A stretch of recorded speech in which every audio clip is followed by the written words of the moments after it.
Welcome back to Refocused Radio. We are here again. We have another amazing show line for y'all today. Today's guest is Peter Gunn.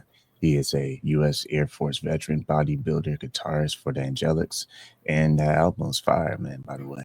Thanks. Coffee enthusiast, and also a poet and storyteller. I want to just bring him to the show because I want to spend another second going super deep in the bio and say, appreciate your time being on. Thank you for your service, man. Oh, and thank you for your support. Thank you for having me on the show. I appreciate it. Man, you gave us a little teaser on your album. And before we go there, I want to get a little backstory from the roots. So, when it comes to storytelling and early life, kind of tell us a little bit about some of the challenges you faced. Because I've read in the bio that at 7 years old, you had a near death experience that shaped your hmm purpose. So, kind of hmm take us back on that story. Well, let me say first, this was in the early 80s when it was normal for parents to just up and go and leave the kids to their own devices. Okay. So my parents were good parents. Okay. I was left alone to do some chores outside, and it was particularly hot summer, and I believe we were having a heat wave. And of course, at that age, you don't know the signs and symptoms of heat stroke coming on. Okay. So I remember feeling very tired. So what do you do when your child feels tired? You lay down, go to sleep, and my body continued to cook in the sun, and I passed away, unfortunately. Um, Next thing I remember was waking up over myself in what people refer to as their light bodies. So if you think of the reverse of a black and white picture, okay, you're all made out of all white light, and I was transparent. I could see through myself. And I remember feeling a pull and then looking up and seeing a tunnel above me with a white light at the end. And I started traveling up it. I didn't have much choice. I started moving up it. Um, you're immediately immersed into a sense of well-being. People call it love. Um, it's it's hard to describe with words. The best way I can describe it as is, when you're a small child and you run up to your mother, she gives you a hug, and everything's okay with the world. That's the best way I can describe it. It's all encompassing, and it lets you know that everything's right with the universe. There isn't a day that I don't miss it. I mean, honestly, it's almost enough that when you think about it, and NDE victims think about it, they often cry about it because it's overpowering. It really is. Well, anyway, when I got to the end of the tunnel, I was proffered what I believe to be by what I believe to be an angel to have a past life review. But I mean, I was 7, so it was actually quick. But at the same point, it seemed like time was almost instantaneous. Like it almost happened instantaneously. You know, um, it was odd. After the life review, I was brought over to a gate, but there was another angel there waiting for me. And then I had a feeling of deja vu, like I know this person. I've met him before. I can't place him. To this day, I still don't know who he was, but I know I've met him before. And he says, "Your job isn't done. You have to go back." And the next thing I remember, waking up back in my body, and paramedics hovering over me, and I'm trying to figure out what the heck just happened to me. Yeah. That's powerful to experience that. Uh, was that for you?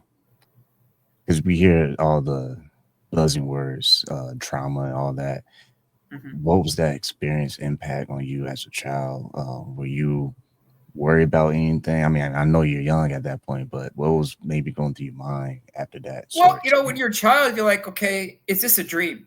You know, but the feelings, like the feeling of love that I told you about, that you brought back with you, like that never happened in any dream. So when you break it down and start thinking about what actually happened, and then the the paranormal occurrences afterwards that happen a lot with NDE victims and myself included, I was started seeing the future happen before it actually happened. I was seeing ghosts, both dark and light. So it was a lot to deal with. I knew it was more than just a dream. And when I reached out to my mother, because I know my father wasn't quite the right guy to bring it up to, she was a deeply religious woman. And with all religions, there's a line in the sand you don't cross. You know, and she felt it was crossing that line, and she didn't want to hear about it. So I had to suffer in silence as a child. Yeah. Hmm.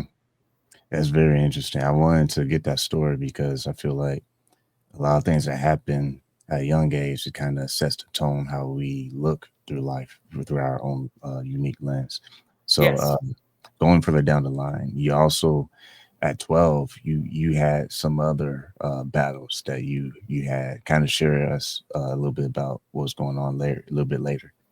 Well, I was dealing with childhood obesity. I'm only 5'3", so I'm not the tallest guy out there. But at that height, at 12 years old, I was 230 pounds. So I was quite big for my age, and I had to dig deep into my, stores and try to figure out not only what was going on, but find the courage within me to make change. I started doing a lot of research, grab the books that have the thick layer of dust of them at the library, and you'll figure out, that was, so I would say, the 80s, I figured out that the food pyramid was upside down. It was wrong. But when I said that, no one wanted to hear that, said I was crazy. But that's, now they're starting to say that finally. Yeah. And I had to figure that out and change my diet, my lifestyle. And that's when I also started getting into bodybuilding, and I fell in love with it. Yeah.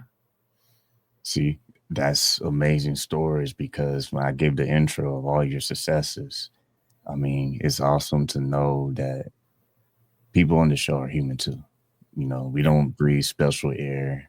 We have these moments of time where we have to make these decisions, and Mhm. these decisions with action is what takes us to where we are right now. So I appreciate you sharing those two stories because I really believe it sets the tone.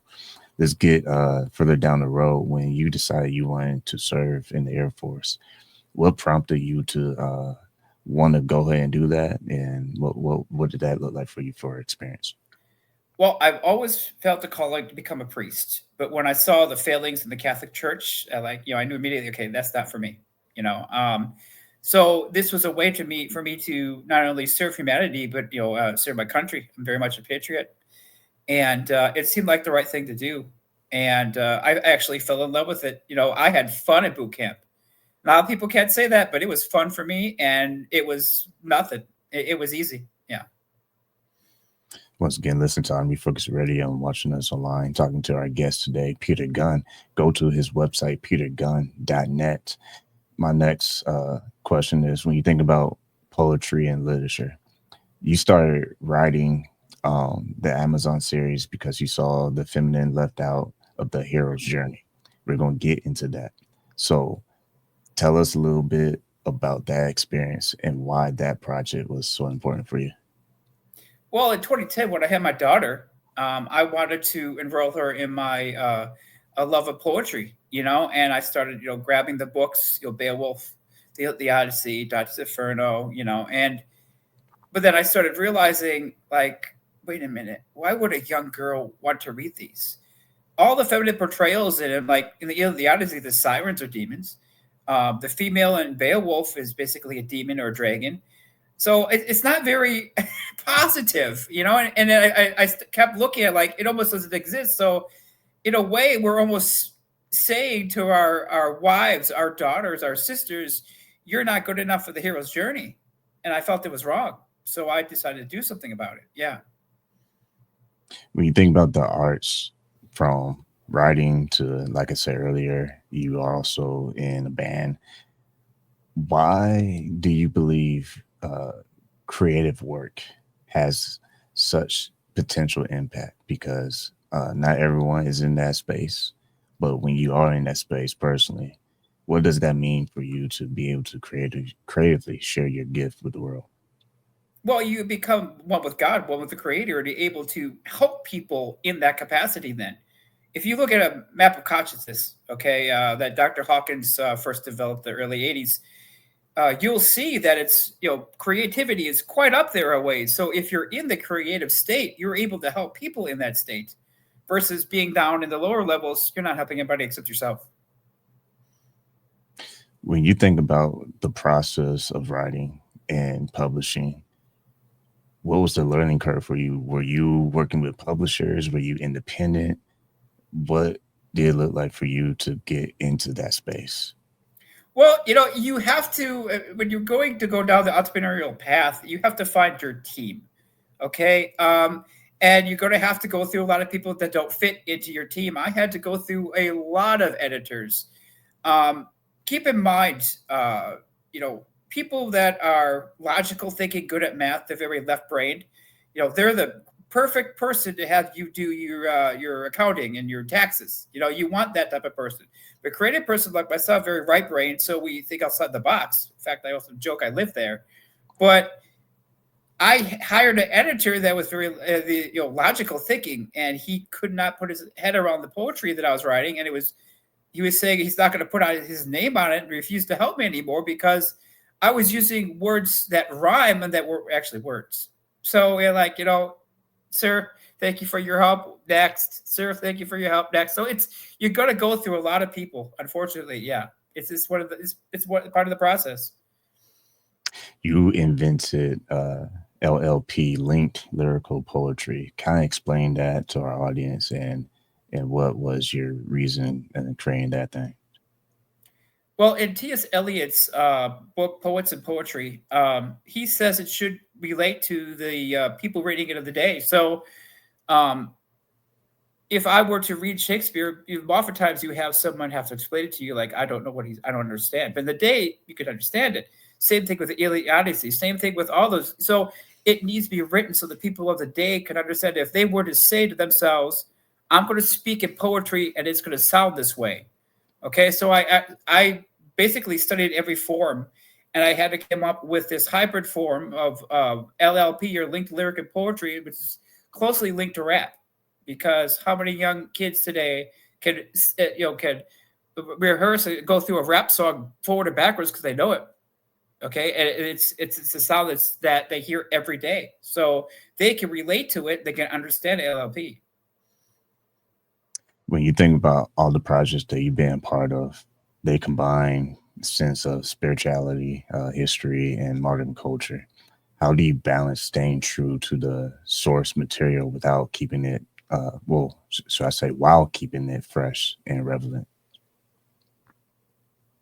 Well, I think creative storytelling comes into it is you always have to throw your audience for a curve as far as the story goes. So, they're going to think, okay, I know exactly how this is going to go. And no, not my stories. I promise you won't do that.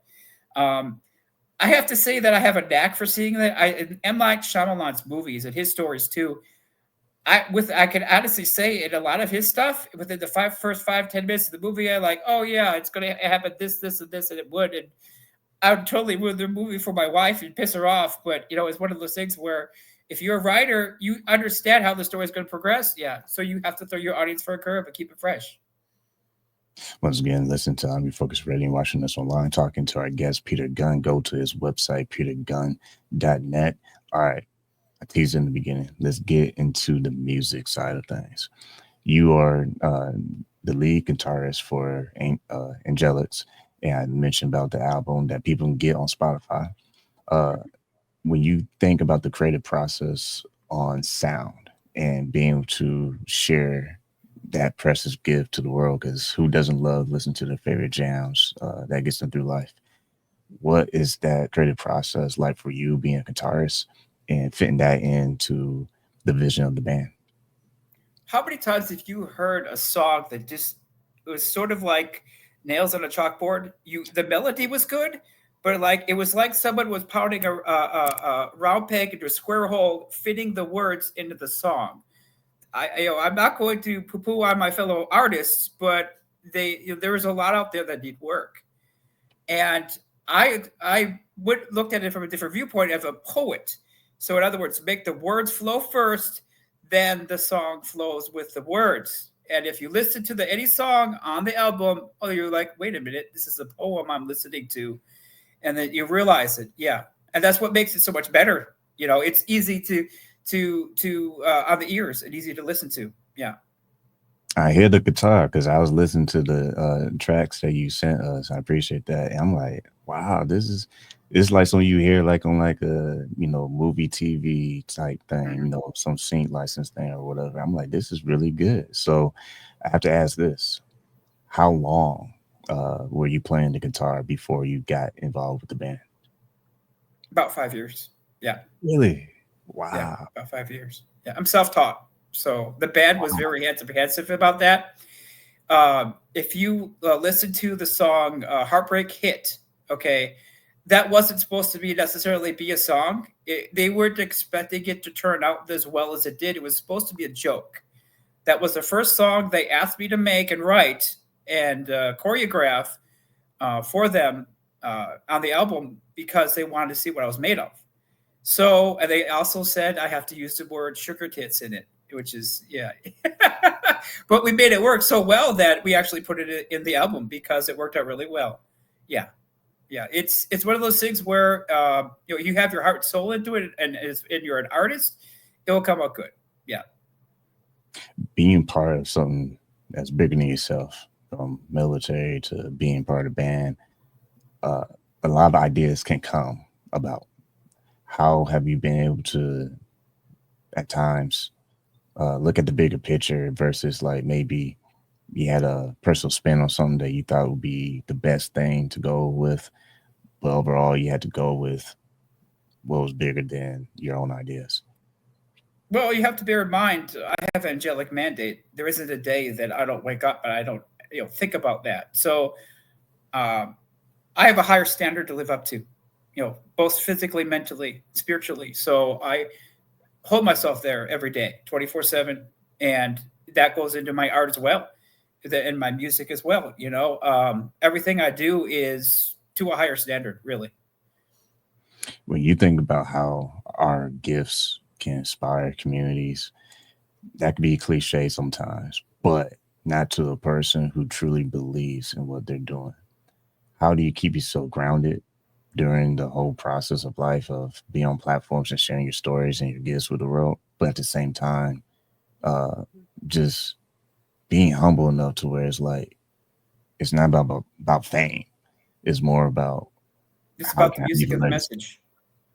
Yeah, it's about the music of the message. Humility, daily acts of selflessness, kindness. You know, think about who you are in this world, in this small portion of it. Are you the type of person that leaves the shopping cart there next to your car, or do you put it away? Or do you actually bring it back to the store? Okay, you think about little acts like that every day. They add up. You know, think about the map of consciousness where you're on that, and act accordingly if you want to elevate. Really. When you see how music and culture today, there's a lot of battles, a lot of debates going on, about the music industry and being signed to a label versus being independent. How do you keep yourself from being swallowed up with all the drama of industries, right? Jargon versus I'm just here to create and go for the ride. And if someone likes it, great. How you kind of look at that from a professional standard? The music isn't about me; it's about the message, and I look at it more as we will never be signed to a large studio or record group. Okay, I promise you that because we're too, so you say controversial, especially the words. Okay, we actually have songs about Epstein and Hillary Clinton, so we might be coming out with those. So those can be very controversial. We're more like a flanking maneuver, if you want to think in military terms, is we're going to hit them from the sides and they're not going to see us coming. And we're going to get fans and following, but we're never going to conform to what they want to. Yeah, we're not part of their pets. When you think about your childhood and the things you had to go through, would you say that those experiences help shape your North Star, if you will, as far as life?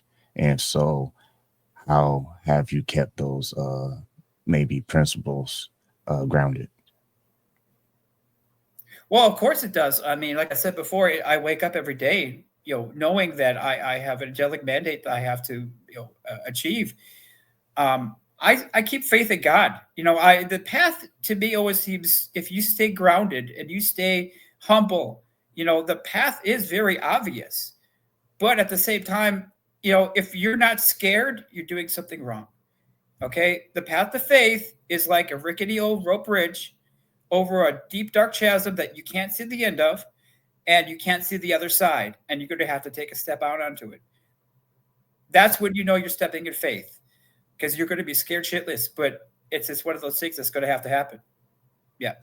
I really like that, man, because it's not like the typical fuzzy wuzzy, like happy joy joy type statements. And I really think when people look at reality of life, it's not always fun to look at.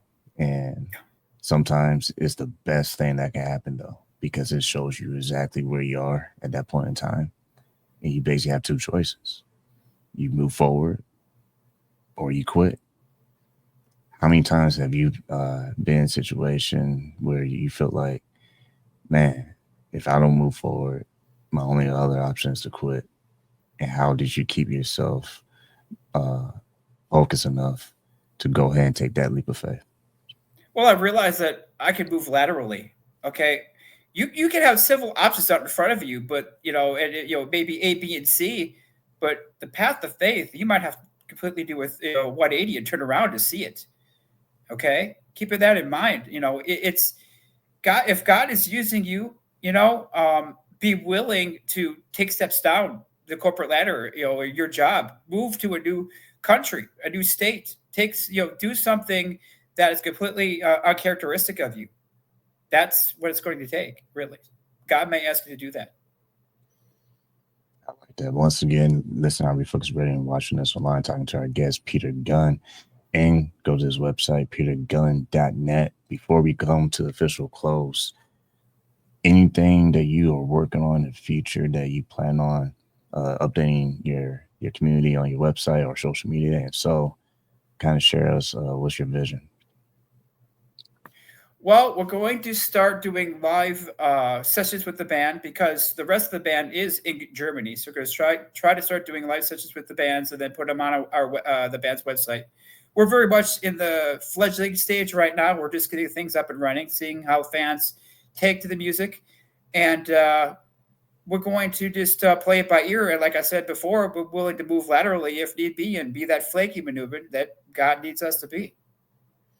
Man, I love that because that's the first time someone ever put it in that perspective. I think that's awesome. So, Mm-hmm. once again, I want to say to our guest today, Peter Gunn, appreciate not just your time being on the show, but if you have one message to inspire the young people out there to help them kind of take better steps forward or move a different way, what would that message be? There's an old joke about how do you eat an elephant? And the reply is one bite at a time. Stop looking at the elephant. Just take a bite on the daily. So whether it's a book you're writing, whether it's something a goal you're trying to achieve in the gym, or something with your job, just take a bite. Don't look at the elephant. Just take a bite every day, step by step, and you'll make it. Love it, man. Like I always say, man, appreciate your time, man. Yeah, appreciate you letting me be here. It was fun.